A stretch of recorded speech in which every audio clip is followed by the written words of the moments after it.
This paper intends to propose a critical reflection on psychology and psychological intervention, specifically in its relation to labor and its role and meaning in human existence, considering its social, economic, cultural, and political frameworks, and taking into consideration Stiglitz' conceptualization of hyper-industrial libidinal economies and its controlled technologies by stressing psychological consequences of nowadays industrial model of production and consumption. We are situated in the scope of critical psychology, and we intend to reflect on ethical and political implications of psychological intervention, namely in its relation to the labor market, the psychological experience of working in a context of uncertainty, and its meaning in human existence, seeking to make connections between different perspectives. As a student, this is mainly an opportunity for learning, so I'll first try to contextualize within my area so that all understand where I'm standing. So, in order to contextualize this perspective, we will first offer some accounts in terms of a theoretical and epistemological background. We are situated within a framework that integrates in psychology constructivist and social constructionist contributions. In psychology, constructivism understands the psychological individual as having an active role in constructing and organizing reality. It takes into account the developmental feature of human existence throughout life, considering cultural, social, and historical contexts. Therefore, it focuses on the way the psychological individual gives meaning to experiences and the world based on internal and external systems, and some of its authors are Guadagno, Mahoney. Within psychology, social constructionism, through Gergen, for example, concentrates on the role of social processes in the construction of individual psychological meaning, and therefore emphasizes the role of social practices in psychic life. So, following contributions from Berger, Lachmann, Elias, or Lyotard, in psychological terms, there is only a subjective, historical, and cultural construction of reality that exists in various levels of analysis, besides the traditional individual one, in relationships, groups, organizations, communities, and in society as a whole. This implies that meaning-making does not take place independently from the world and is therefore influenced by social, economic, cultural, and political circumstances, as well as by the circumstances of every situation, event, or relationship we encounter. Reformulation our purpose, we propose to reflect on our societies as uncontrollable societies, as Stiglitz puts it, engendered by technologies of control that destroy public space and time and thus liquidate desire and disindividuate. Given that meaning is what allows us to understand the world, others, and ourselves, when the world becomes unintelligible, we become insignificant, in Stiglitz's words, or worse, asignificant, in a feeling of non-existence. Therefore, we propose a critical analysis of psychological practices in its relation to uncertainty and work. In nowadays' labour market, people are measured in terms of their skills as if there were a mere sum of them, or a demonstration of the ones they lack. For example, through assessment centres with all-day activities for skills assessment or competency-based interviews. These are examples of the influence of essentialism's point of view, seeking to calculate what is incalculable and trying to identify the perfect contents of the perfect worker. In this context, psychology seems to have become influenced by a fascination with the concrete, by an illusion of appearances, and a repulse towards the theoretical and critical, which can be exemplified by the emergence of theories that simplify complex experiences in order to sell products in the line of self-help books or marketing experiences, as well as by the reproduction of common sense ideas with ideological motivations through coaching, skills training, in order to be a more successful employee or an entrepreneur, or simply to be able to find a job. In all these cases, we can identify mechanisms that are part of implicit theories and that are meant to maintain the status quo, promoting individuals' adaptation to what is demanded of them.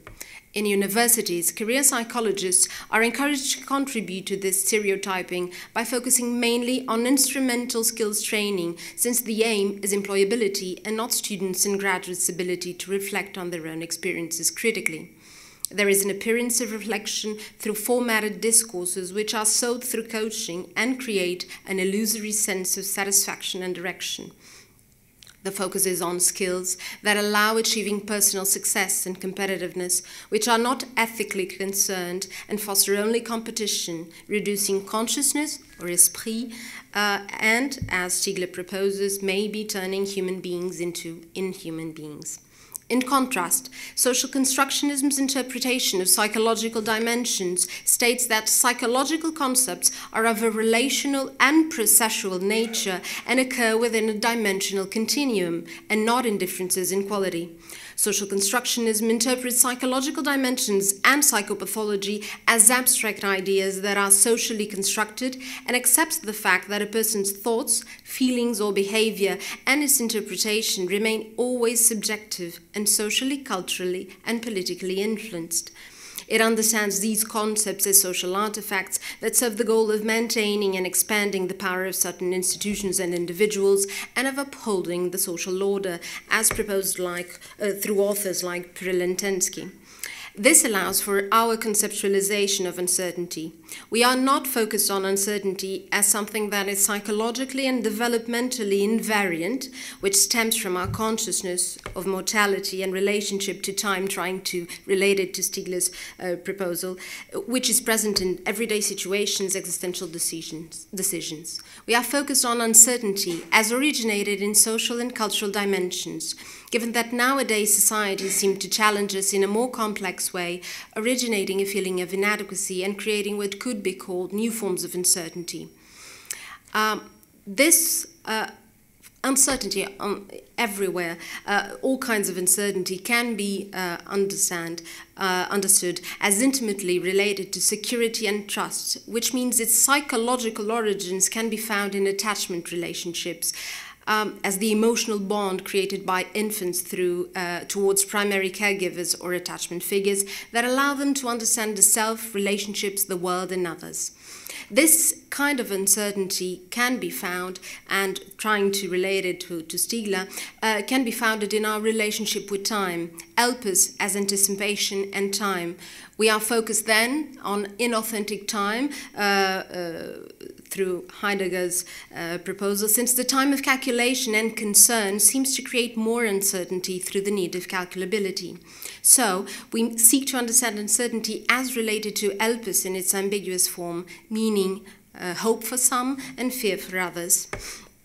Therefore, we intend to offer a critical perspective committed to social justice and personal community welfare, so that psychology does not simply help individuals adjust to living in the desert, in a reference to Arendt's criticism of psychology, but may help to identify inequality, oppression, and exclusion, and thus to transform the desert into a human world. So, thinking of a world in decadence, we would like to briefly analyze contemporary societies, starting with the evolution of work and labor organization through Stigler's analysis of hyper-industrial societies, but we'll move really fast through this. So, industrial revolution and the scientific organization of labor leads us to the loss of the savoir-faire, depriving workmen of initiative and professional knowledge, and therefore losing the capacity to individuate themselves and proletarianizing them, though proletarianization does not start here. With Ford, we take a new step into contemporary capitalism by making his automobiles accessible to his own workers, and the working producer individual becomes a consumer. Later on, with hyperconsumerism, turning marketing and advertising into accepted psychological manipulation technologies, lead us to the loss of the savoir-vivre and consequently of our individuality and singularity. Our consciousness has been commodified and made calculable through the time of consciousness available to cultural industries, reaching the proletarianization of consumers. Through the standardization of experiences, behaviors, and desires, consumers find themselves disindividuated, deprived of their capacity to understand the world, and as Stigler says, to work the world through their work, that is, through their savoir-faire. This can be described as a self-centered society in which we are encouraged to consume in order to fulfill our personal drives disguised as desires. There is no openness for difference and idiosyncrasies, for singularity, and therefore individuating becomes impossible. Stigler proposes the concept of disbanding, débandade, as the cause of the moral and spiritual crisis affecting our world, given that the loss of the necessity of their being unique leads to dissatisfaction with oneself and a loss of belief in the future. which reinforces herdish tendencies. This ultimately leads to discredit and disbelief in politics, to the idea that public power is obsolete, there is no need for a welfare state, no need to regulate economy, and governments no longer feel responsibility towards its citizens in a society of carelessness or incurie. Political non-belief engenders discredit, which besides a loss of confidence originates violence and hatred, although it seems firstly to engender passivity and indifference by directing this hatred inwards. Stigler considers that this is for the fact that we consider confidence or trust as a calculable object that belief is liquidated. He says this is the very principle of the decadence of the industrial democracies, and with it, a liquidation of all thought and public will. Political thought induces negligence and carelessness towards the people, appearing only concerned with maintaining companies and private interests. Competitiveness seems to have become greater than ethical values, and this reduction of trust to calculation and the illusion of control it entails destroys trust and the possibility of believing in an open future, towards which our actions may count and change may happen.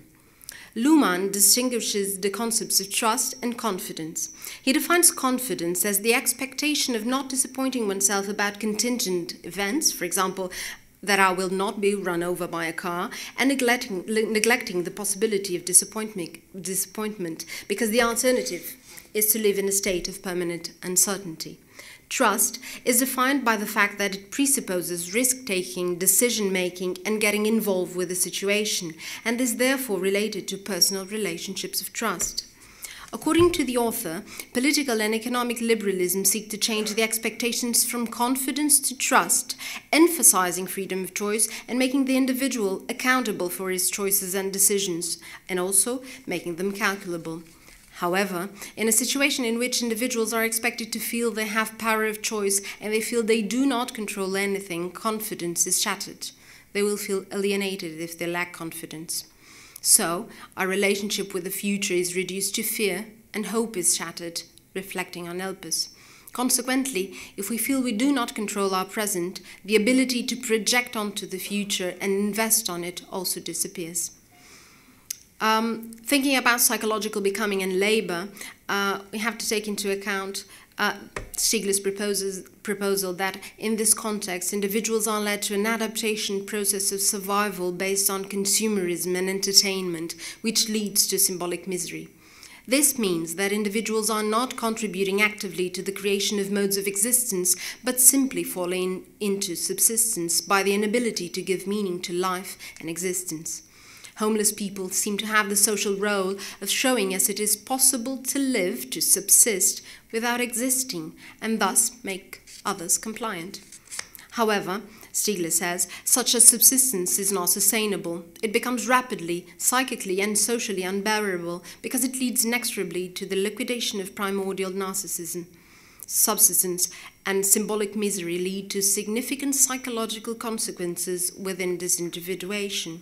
Stigler speaks of social anxiety, despair, deviant, suicidal behaviors, or other passages to the act, as well as a self-destructive consumerism, what we could call the social origins of psychopathology.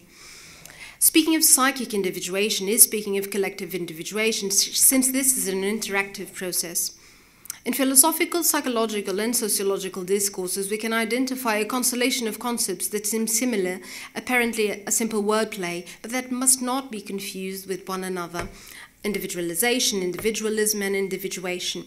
And so we intend to reflect on these concepts in order to try and integrate different perspectives, proposing that, although Stigler does not put it exactly in these terms, one can consider that individualistic values, narcissism transformed into ethical and political values, and individualization as a hegemonic form of socialization, isolating individuals and destroying a communitarian sense, which then fosters standardization and herdish behaviors, will prevent individuality and therefore annihilate psychic and collective individuation.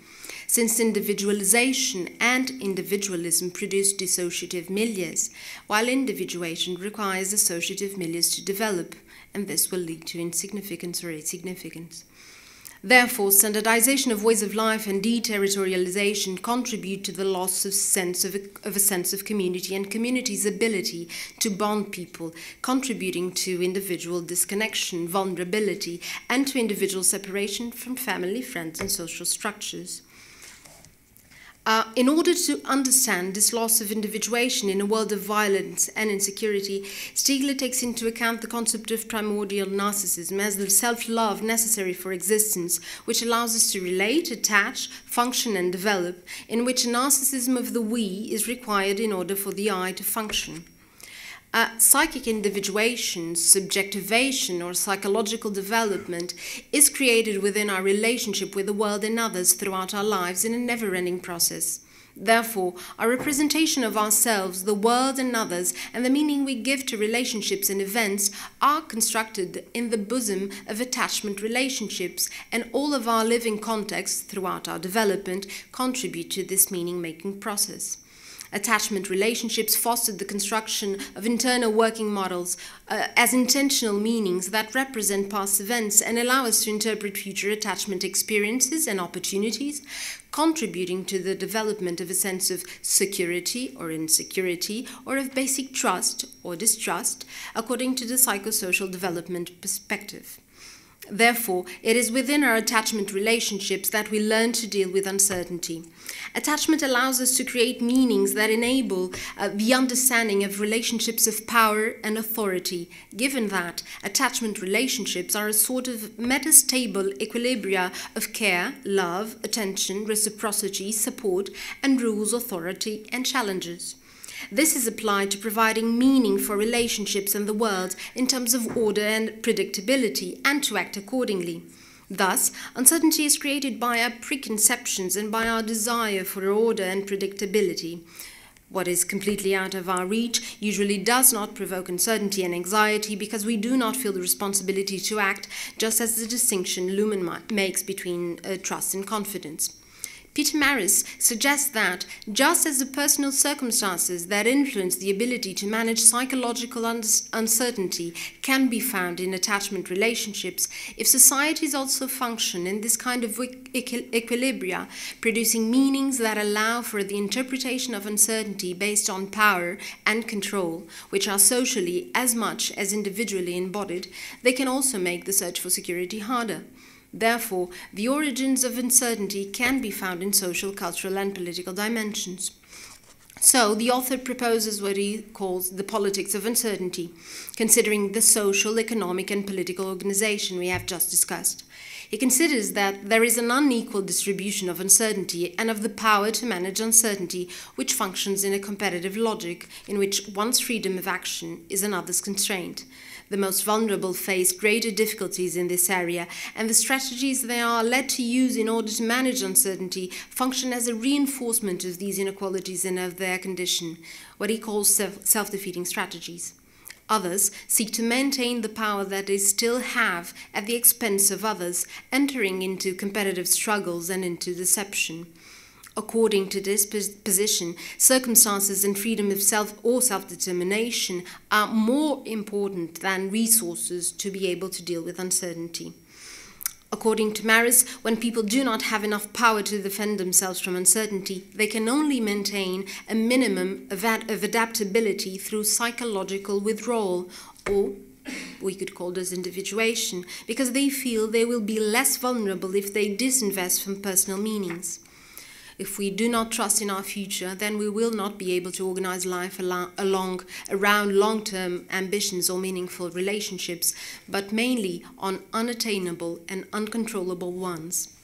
We believe these new forms of uncertainty are engendered by this immonde Stiegler describes and we were previously describing, and so uncertainty plays a central role in psychological and collective disindividuation. Now we would like to propose a reflection on work in this uncertain libidinal economy. Sennett states that this flexible capitalism is hostile to interdependence and mutual trust, generating isolation, which makes it more difficult to construct support networks and a feeling of safety, but also the definition of patterns and rules. and routines. Individuals are pushed to taking risks, being flexible, adapting to every situation, no matter how absurd or threatening. And work is one of the areas of life that suffers mostly with uncertainty, since it has direct consequences on working conditions, on employment levels, quality of life, and communities' livelihood. On the other hand, the meaning of labor fades when expected benefits are eroded by risk, uncertainty, mobility, short-term focus, competitiveness, and distrust, as well as precariousness, unemployment, or control masked as work organization.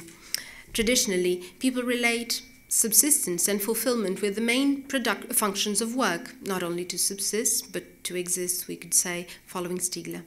The evolution of this capitalist society and of industrialization led us to value work while simultaneously stripping it of the potential to give meaning to life by the loss of the savoir-faire and savoir-vivre, transforming the relationship of the worker with the techniques he uses and no longer practices. Program industries and leisure industries occupy available brain time and thus overturn otium, which leisure could create, controlling time and reducing social participation, and with it the possibility of individuation. Consequently, one can recognize the importance and contemporary lack of contemplation for, as Stigler says, thinking theory as practice and practice as theory, and therefore for the experience of work, since contemplation in otium may allow for action and techne to take its role in human, psychic, and collective differentiation and individuation. In order for work to have meaning, it needs to be more than negotium, though we are not simply opposing it to otium, than subsistence. We spend most of our lives at work, and in order for it to be able to contribute to psychic individuation, it needs to give meaning to life and existence. In hyper-industrial libidinal societies, meaning is taken from us, and consumerism is offered as compensation. In parallel, societies and professional lives have become so complex that the individual cannot understand its continuous variations. Before such complexity and ambivalence, individuals are confronted with greater difficulties in giving meaning to experiences in change, not being able to construct a coherent sense of past and present experiences, aware of collective experiences, and of projecting onto the future, and thus disrupting the process of individuation. This allows us to reflect on some psychological, communitarian, and social implications. On the one hand, service industries, by assuming a number of social roles, have relieved the consumer of productive tasks and rid it of a sense of participating in social transformation and transindividuation, becoming deprived of deciding his or her style of living, as Stigler offers us. Reducing social and political participation is destroying the potential for individuation, since its milieu implies participation and action. In working environments, this inhuman society standardizes, idealizes a human machine, and pressures the individual into losing his or her singularity, given that individuality is undervalued and rejected. Within this dissatisfaction with oneself emerges disgust, hostility, and disaffection, and thus withdrawal and disinvestment as self-defeating strategies in Maris's proposal.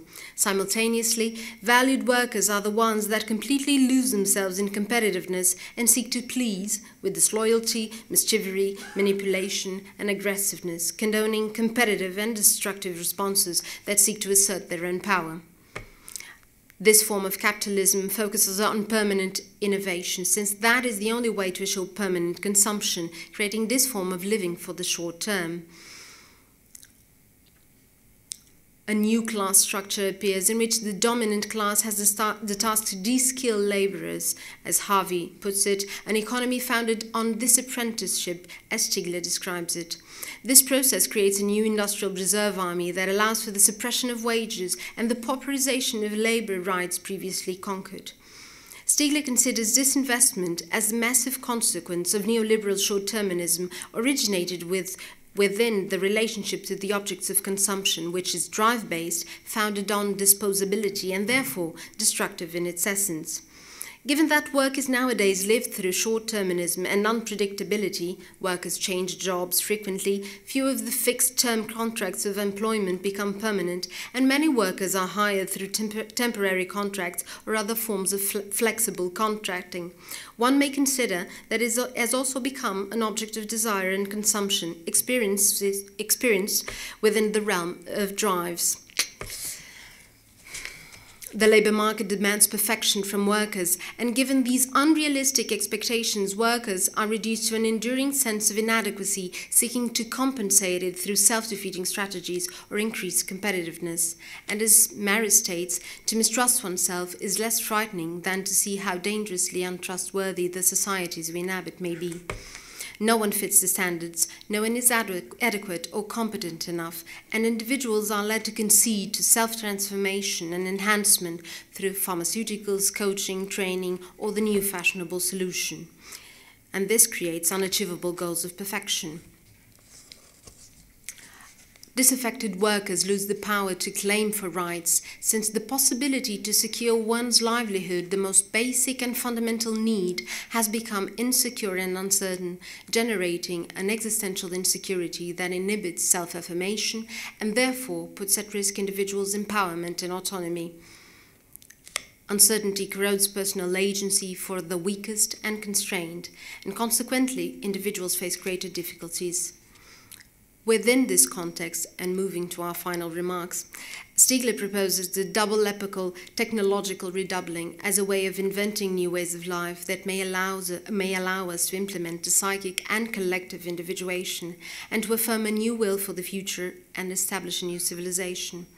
The author believes it is necessary to rethink this redoubling in order to imply a new form of thinking what an epoch is and should be, thinking it as a process and not as a stasis.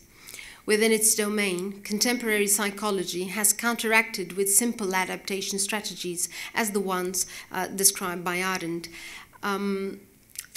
We can speak of life coaching, employability and entrepreneurship training, or through the illness ideology that categorizes individuals and fails to understand psychological problems as psychosocial ones. Within Stiegler's proposal, toxic pharmacon that keep people from thinking, maintaining a servile spirit that serves the service society and promotes standardization of living and thinking, that, according to Maris, reinforce inequalities, according to Ryan, blame the individual, and according to Arendt, make us adapt to living in the desert. These strategies and interventions transform practicing psychologists and clients into users distasted of themselves and others instead of practitioners that can learn how to individuate themselves and others, Stiegler tells us. Psychologists are everywhere among the program industries as well as the institutional industries. However, if their discourse remains one of legitimizing capitalism, consumerism, and this immonde, as well as stereotyping ways of life by normalizing behaviors, they become instillers of disindividuation. Psychology has the responsibility to help, and I'm quoting Stiegler, each man to combat himself ceaselessly, having to struggle against that which in him could lead him to no longer be himself, no longer to exist. Combat himself in order to be oneself, exist, and initiate a struggle for the transformation of the desert, becoming part of the social therapy. On the other hand, we must take into consideration how social domination processes develop, which may allow us to understand how certain social groups are able to use power to climb social hierarchies, using social and public institutions to their own advantage. Public policies in the labor area have had the purpose of gradually weakening the power of workers, suppressing rights, and blaming the victims of unemployment for their own situation, maintaining the myth that job opportunities exist. These processes have an impact on how people perceive the possibility of control, not only of their personal lives, but also their perception of control over their social and political contexts that, by decreasing, has an impact in social awareness, agency, and psychological empowerment. Thus, critical psychology and political psychology may have a social, political, and communitarian impact, but may also contribute to interventions within individual counseling, psychotherapy, psychology, or psychoanalysis. By fostering a reflection on self-determined action experiences and through it contributing to its critical integration, we may be promoting an acceptance of singularity, an awareness of the social world and of its impact in personal experiences, and as a result, psychological empowerment. It can be related to a form of philosophy in action in a circuit between action and its suspension, as Stiegler proposes. we suggest that we may be depathologizing life and contributing for individuals' liberation and emancipation from the social powers that confine them by bringing social, cultural, and political dimensions into psychotherapy sessions, and thus helping the individual to project onto the future so that personal future prospects through individuals' action and empowerment may help generate social future prospects. Therefore, psychology has a great responsibility in not taking part in the reproduction of inequality and exclusion through interventions that reproduce social discourses of victim blaming, and by declaring a critical social, political, and psychological standpoint in order to contribute to the empowerment of individuals and communities. Nonetheless, only a redistribution of uncertainty and of the power to manage uncertainty and greater equality in social relationships can enable a redistribution of living circumstances and consequently a greater reciprocity in relationships through mutual collaboration and commitment. What Maris proposes as the transformation of politics of uncertainty into politics of collaboration and reciprocity. In parallel, Stiegler proposes a contributive model based on a system of care as political economy, as well as affirmation of politics of hypomnemata, so that techniques and singularity may be co-produced, since by transforming oneself, one's singularity is intensified and the negentropic potential may increase.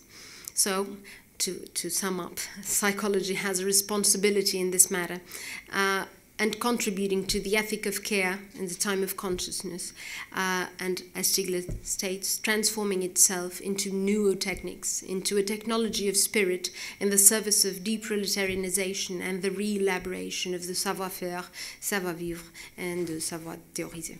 Thank you.